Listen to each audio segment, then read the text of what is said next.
ठीक है। Code implement करने के लिए हम लोग क्या करेंगे, आप लोग 5 सेमाफोर लीजिएगा, S0, S1, S2, S3 and S4। ये 5 सेमाफोर किसके लिए काम करेंगे, इन 5 फॉक्स के लिए काम करेंगे। F0 का सेमाफोर है S0, F1 के लिए सेमाफोर है S1, F2 के लिए सेमाफोर है S2, like F3 and F4 for S3 and S4 respectively. अब देखिए ये सारे फॉक्स के लिए आप सेमाफोर यूज़ कर रहे हैं, जिसकी ये बाइनरी सेमाफोर है। अगर इसको एंट्री करना है तो 1 हो जाएगी इसकी वैल्यू, और सॉरी एंट्री करते वक्त इसकी वैल्यू 0 हो जाएगी, और एग्जिट के बाद दोबारा से इसकी वैल्यू क्या हो जाएगी, 1 हो जाएगी। रिपीट कर रही हूँ, एंट्री करने के लिए वेट कॉल करते हैं, जो कि क्या करता है, सेमाफोर की वैल्यू डिक्रीज कर देता है, एक कम कर देता है। और सिग्नल क्या करता है, एग्जिट के टाइम यूज होता है, जब क्रिटिकल सेक्शन को एग्जिट करना है तो दोबारा से आप वैल्यू सिग्नल की क्या, सेमाफोर की क्या कर देते हो, एक अपडेट कर देते हैं। ये आपको बता चुकी हूँ। सपोज ये है कि अभी वो सोच रहा है, और यहाँ पर क्या आया कि now he has to start eating. Eating के लिए क्या है कि उसको, ये किसके लिए है, लेफ्ट फॉक के लिए है, और ये किसके लिए है, राइट फॉक के लिए। ठीक है। अगर उसको ईट करना स्टार्ट करना है तो सबसे पहले उसको फॉक लेना पड़ेगा, लेफ्ट वाला भी, और उसको फॉक लेना पड़ेगा राइट वाला भी। तो सपोज एस आई आपका पी नॉट है, ठीक है, आई की वैल्यू क्या है, पी आई क्या है आपका, पी नॉट है, आई की वैल्यू क्या हो गई, 0 हो गई, यानी कि वो S0। ठीक है। वेट किसके ऊपर लगा देगा, S0 पर लगा देगा, यानी कि इसने S0 को क्या कर दिया, ब्लॉक कर दिया, कि अब S0 को कोई और यूज़ नहीं कर सकता। S0 किसके लिए यूज हो रहा है, F1 के लिए, F0 के लिए मैं लिख देती हूँ। ठीक है, ये सेमाफोर्स आपने अलग अलग यूज़ कर रहे थे। तो इसने क्या करा, P0 ने क्या किया, S0 की वैल्यू क्या कर दी है, 0 कर दी है, वेट कॉल करके कि कोई और उसको यूज़ नहीं कर सकता। अब वेट किया है, दोबारा से इसने एक वेट कॉल किया है S I plus 1 mod N के लिए। आई प्लस 1 कितना हो गया, 0 प्लस 1 1।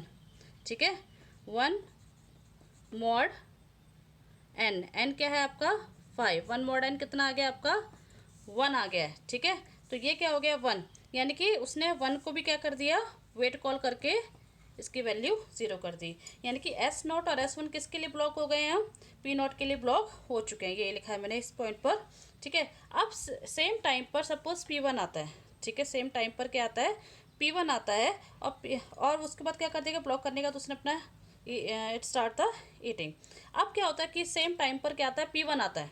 ठीक है, P1 ने कहा कि मुझे भी अपना फूड लेना है, तो वो क्या करेगा, P1 यानी कि आई की वैल्यू क्या हो गई 1, तो क्या दोबारा से इसको कॉल करेगा। यहाँ पर देखा कि उसने क्या किया है कि 1 है, ठीक है, 1 है, तो ये क्या हो गया आपका S1, यानी कि उसको एंटर करने के लिए S1 की वैल्यू अभी 1 चाहिए थी, जो कि उसको क्या मिली है, 0 मिली, क्योंकि ये 0 किसने करी थी, P0 ऑलरेडी कर चुका है, यानी कि उसको S1 ही नहीं मिल रहा है, S1 ही नहीं मिल रहा है, तो वो क्रिटिकल सेक्शन के अंदर नहीं आ सकता।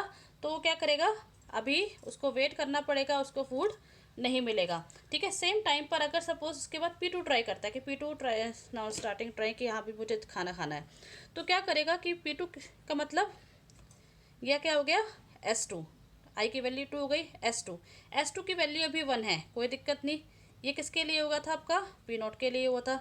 S2 ने क्या किया, आपका वैल्यू 0 कर दिया, और ठीक है, और उसको क्या चाहिए आपका P2 के लिए, और दूसरा क्या मिलेगा, आई प्लस 1, 2 प्लस 1 3, 3 मॉड 5 क्या होता है आपका 3 ही होता है, तो S3 को भी कॉल करके इसकी वैल्यू क्या कर देगा, 0 कर देगा।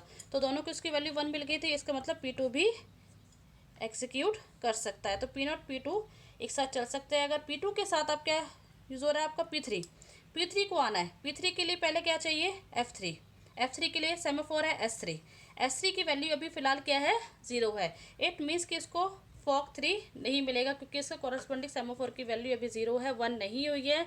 इसका मतलब वो क्रिटिकल सेक्शन के अंदर एंटर नहीं कर सकता, तो उसको फॉक नहीं मिलेगा, तो उसको वेट करना पड़ेगा।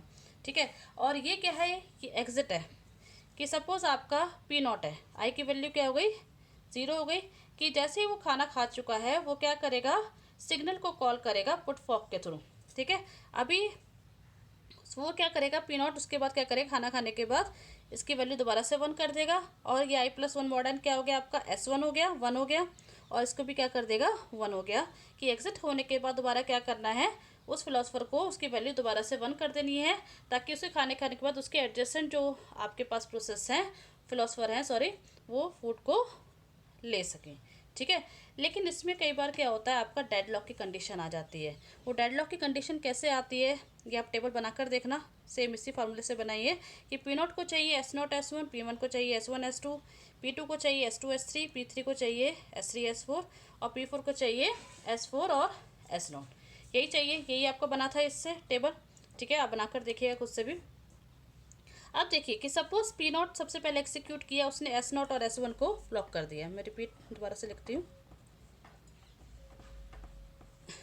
उसने क्या किया, अभी 1 1 थी वैल्यू, इसको क्या कर दिया, 0 कर दिया, और एस वन को, एस वन चाहिए उसको, इसको भी क्या कर दिया, 0 कर दिया। यानी कि पी नॉट यूज़ कर रहा है। उसके तुरंत बाद ही पी वन आ जाता है। पी वन ने क्या किया कि मुझे तो एस वन चाहिए। ठीक है, उसने क्या किया, एस वन चाहिए, नहीं मिला, और एस टू को भी उसने क्या कर दिया, अब ब्लॉक कर दिया। पी वन एग्जीक्यूट नहीं हो सकता क्योंकि आपका एस वन फ्री नहीं है। ठीक है, और इस तरह करते करते क्या होगा, लास्ट में सारे एक दूसरे के थ्रू ब्लॉक हो जाएंगे, एक सर्कुलर कंडीशन बन गई। ठीक है, तो ये क्या होता है, आपका स्टेट क्या हो गया, ब्लॉक हो गया। तो ये क्या हो जाता है, डेडलॉक हो जाता है। तो हम क्या करते हैं नॉर्मली, जो लास्ट फिलोसफर है इसको पहले राइट फॉक देते हैं, फिर हम उसको लेफ्ट फॉक देते हैं, सॉरी। ठीक है, अभी तक क्या था, पी नॉट पी वन को पहले लेफ्ट फॉक दिया था, फिर राइट फॉक दिया था, लेकिन लास्ट वाली कंडीशन के लिए क्या करेंगे, हम पहले राइट फॉक देंगे उसको, फिर लेफ्ट फॉक देंगे, ताकि आपका जो ये सर्कुलर कंडीशन है ये ब्रेक हो जाए और सभी को फॉक मिल जाए। ठीक है, थैंक यू।